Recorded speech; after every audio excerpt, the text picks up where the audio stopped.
Nama dalam kisah ini akan disamarkan, bila ada kesamaan hanyalah kebetulan.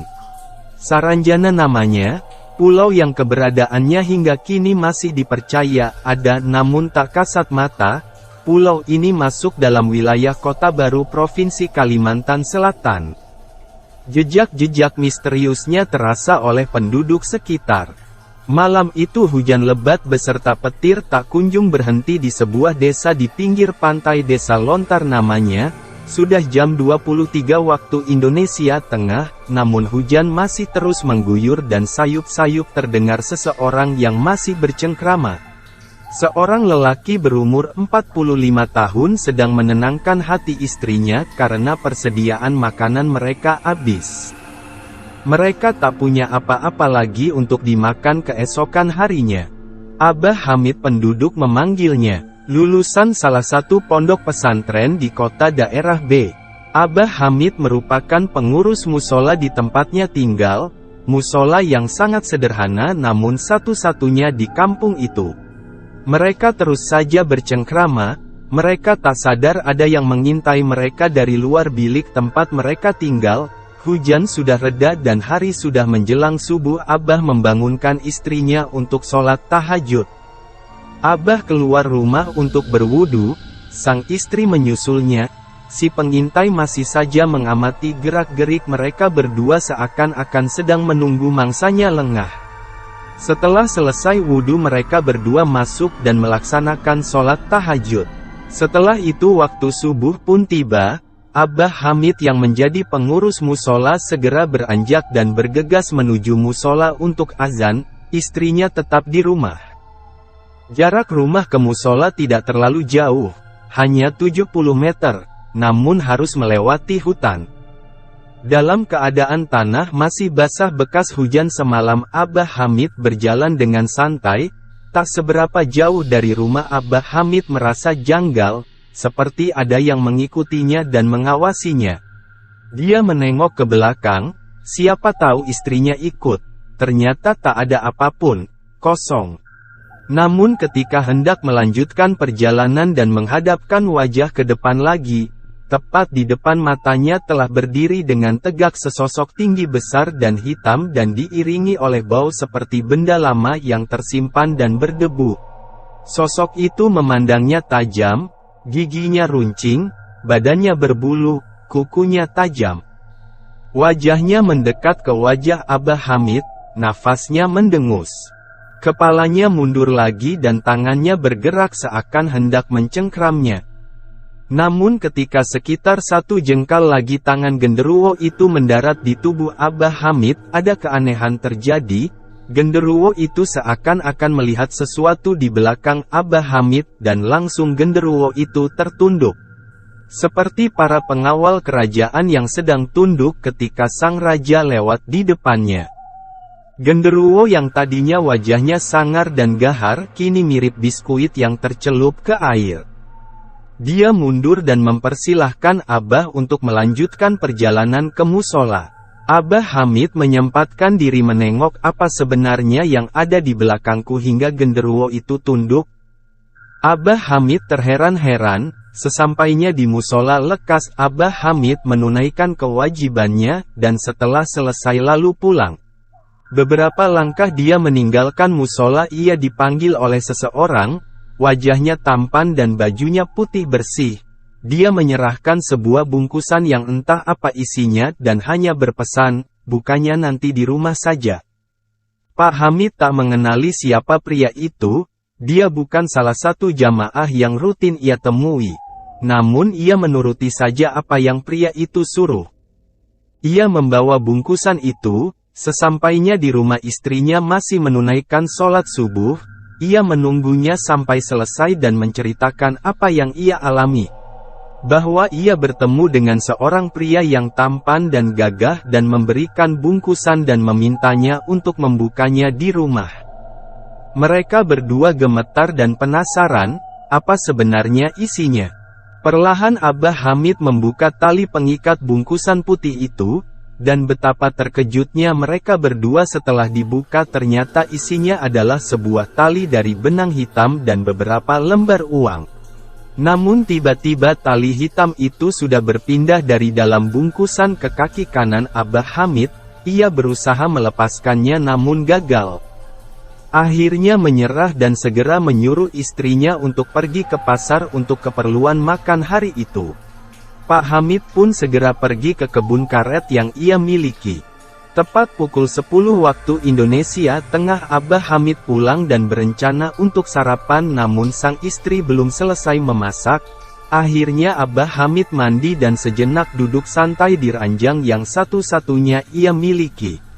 Tak sadar ia pun tertidur. Dalam tidurnya ia bermimpi, ia bertemu dengan genderuwo yang tadi pagi hampir mencelakakannya. Genderuwo itu bersujud kepada Abah Hamid, meminta maaf.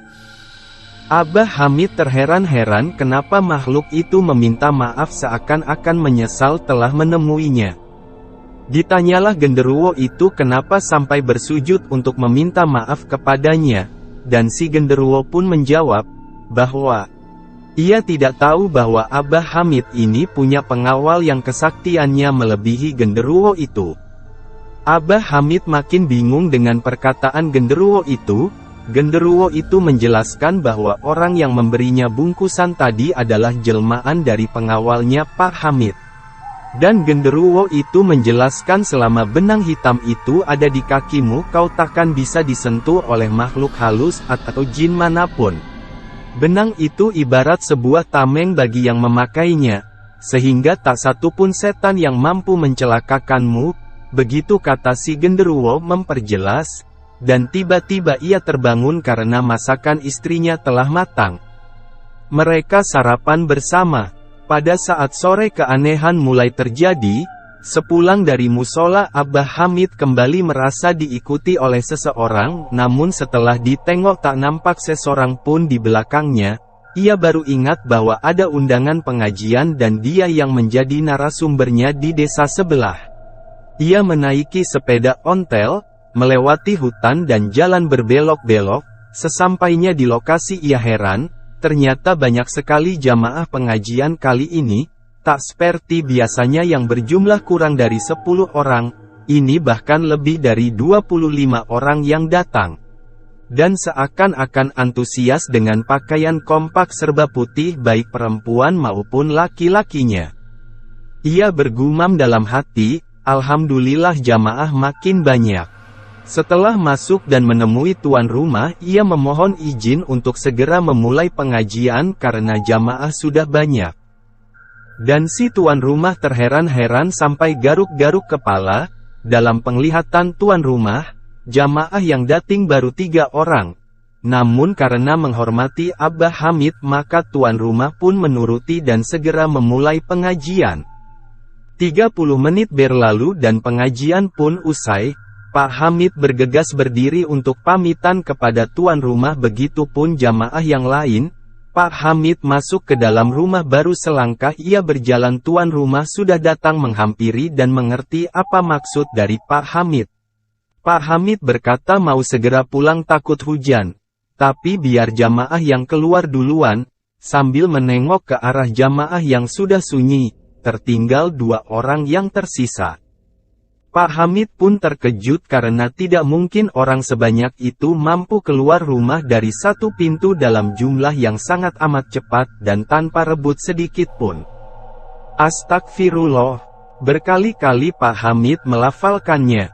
Setelah itu Pak Hamid tidak jadi pulang.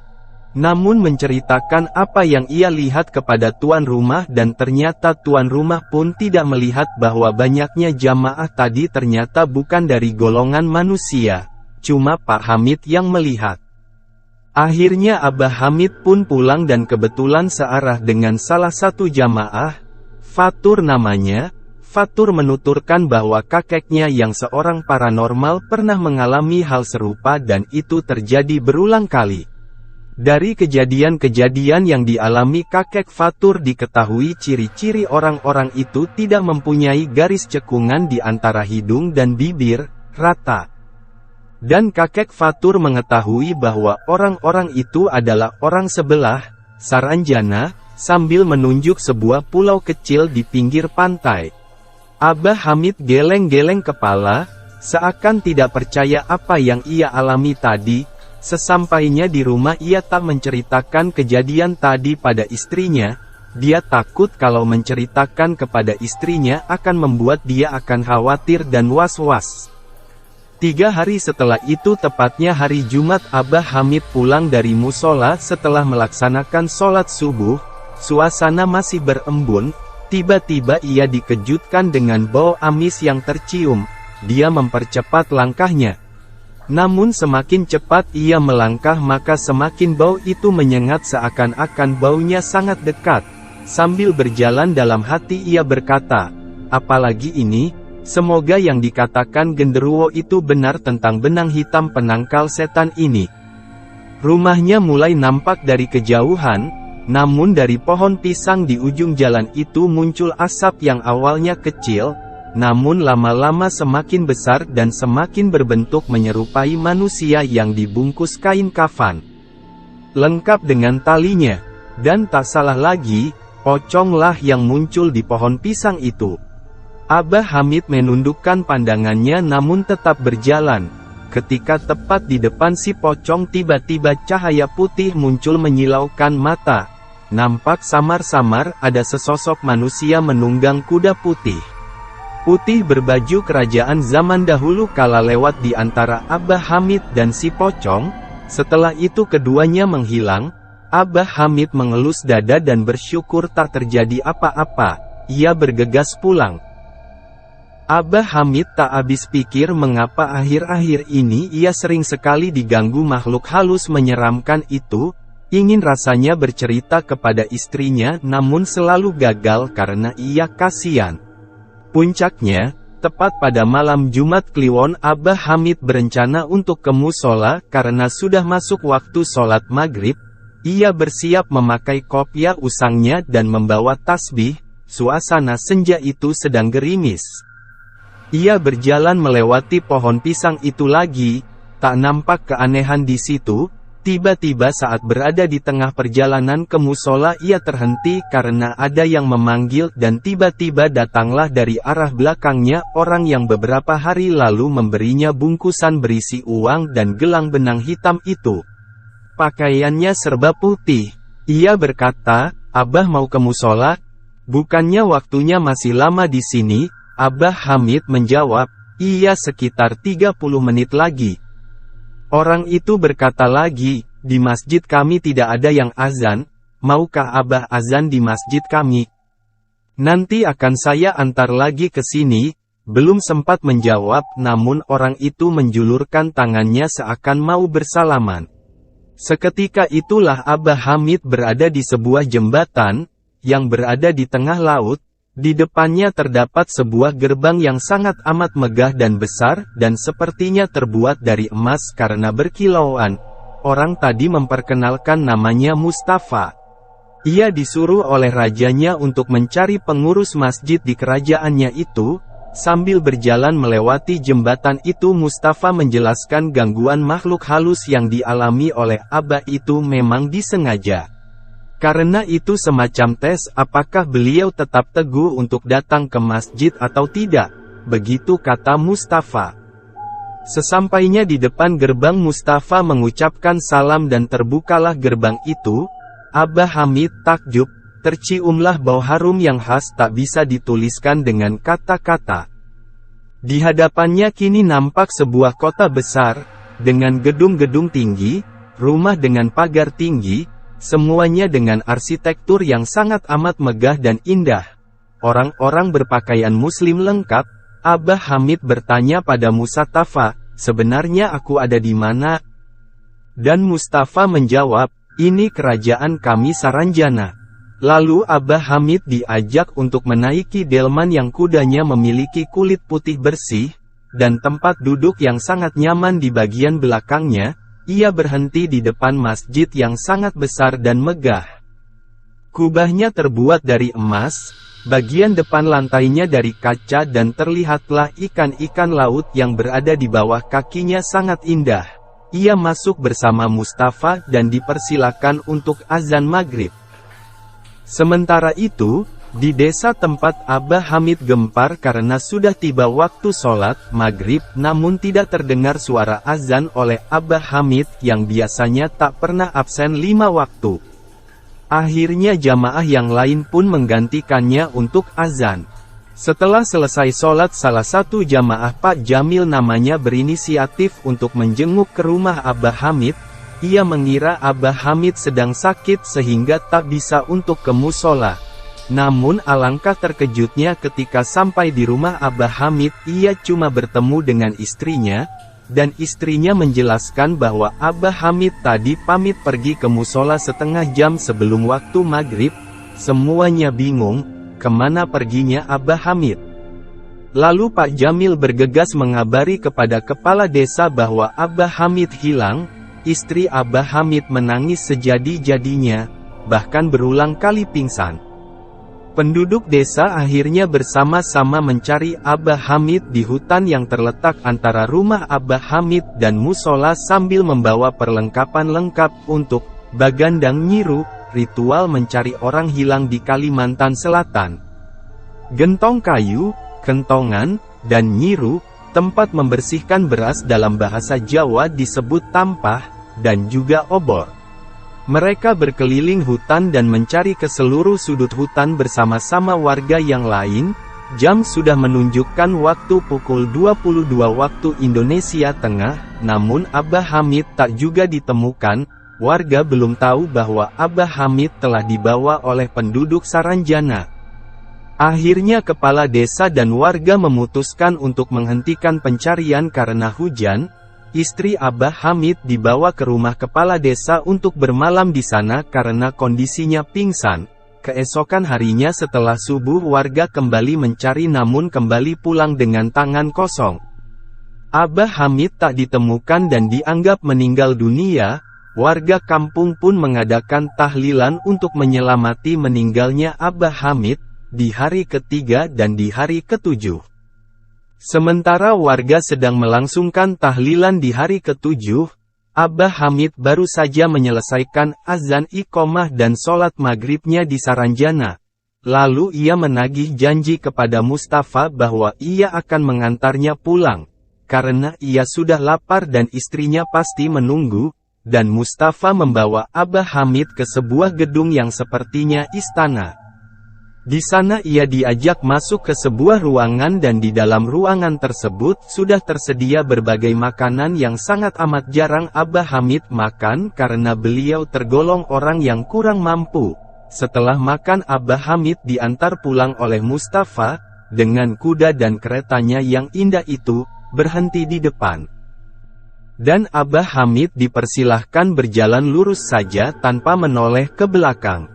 Setelah mengucapkan salam Abah Hamid berjalan lurus ke depan, sayup-sayup terdengar suara orang yang sedang tahlilan, semakin lama suaranya semakin keras dan tiba-tiba Abah Hamid sudah berada di depan teras rumahnya.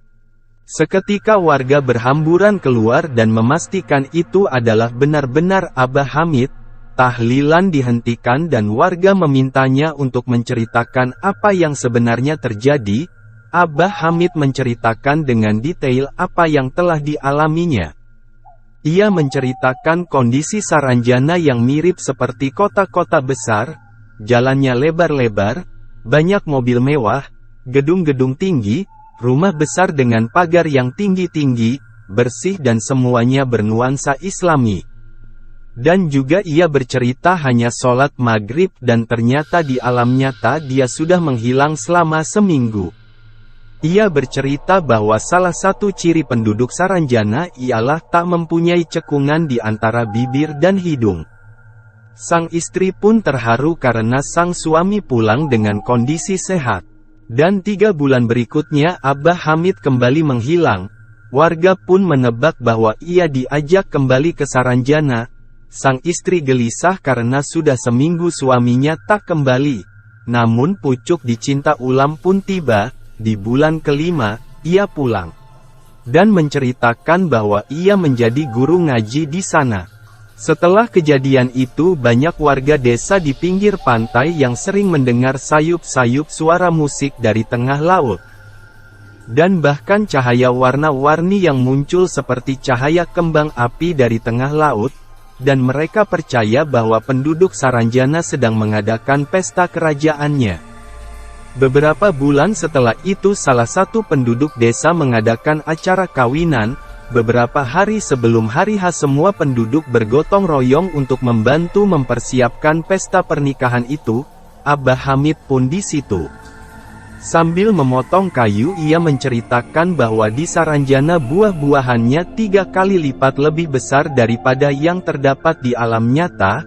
Ia menceritakan bahwa ia memakan anggur merah menggunakan pisau dan harus dipotong menjadi 3 bagian baru bisa untuk dimakan. Hari H pun tiba, semua penduduk diundang untuk menghadiri pesta pernikahan itu. Jumlah penduduk di desa itu tak banyak sehingga tuan rumah merasa sanggup untuk mengundang seluruh penduduk desa. Acara pun dimulai sekitar jam 8 waktu Indonesia Tengah.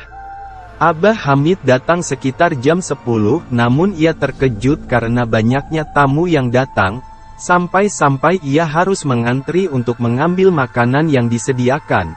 Namun ia belum sadar apa yang sebenarnya terjadi. Setelah sampai pada tempat makan ia tak sengaja menjatuhkan sendok orang yang lewat di sampingnya. Mereka saling pandang dan Abah Hamid bergumam dalam hati, siapa ini?